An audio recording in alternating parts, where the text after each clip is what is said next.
Bonjour tout le monde.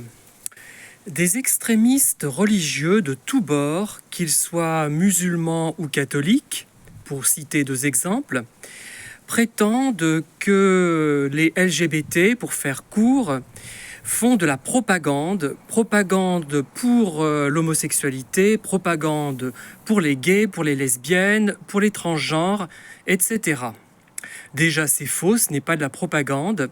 C'est surtout pour que tout le monde ait les mêmes droits, tout le monde soit reconnu à sa juste valeur, pour montrer qu'il y a une égalité entre les personnes.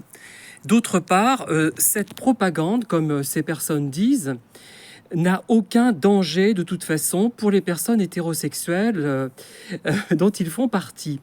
En effet, pour ma part, je suis homo et le fait de côtoyer des hétérosexuels durant 58 ans et demi ne m'a pas rendu pour autant hétérosexuel. Je suis resté homo. J'en ai pris conscience à l'âge de 5-6 ans environ, de façon, on va dire, directement sexuelle, par des envies sexuelles, et également par le fait d'être amoureux, par exemple, d'un camarade de classe. Tout simplement, il y a eu les deux phénomènes vers l'âge de 5 ou 6 ans.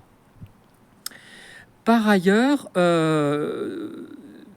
il en est de même pour les hétérosexuels. C'est-à-dire que si une personne hétérosexuelle, après avoir vu des émissions sur des gays, sur des lesbiennes, sur des trans, devient gay ou lesbienne ou décide de faire une transition, c'est que le germe était déjà en elle.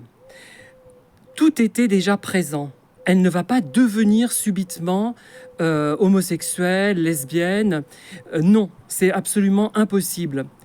Et donc, ça lui permettra d'éviter un mariage catastrophique, par exemple, d'un homme et d'une femme, d'un homme homo et d'une femme hétérosexuelle, et de divorcer quelques années plus tard. Donc, c'est un bienfait.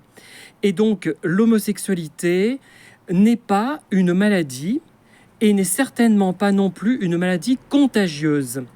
Voilà, merci de m'avoir écouté. J'espère vous avoir enfin convaincu.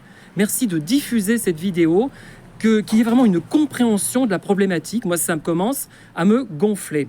Voilà, merci, au revoir.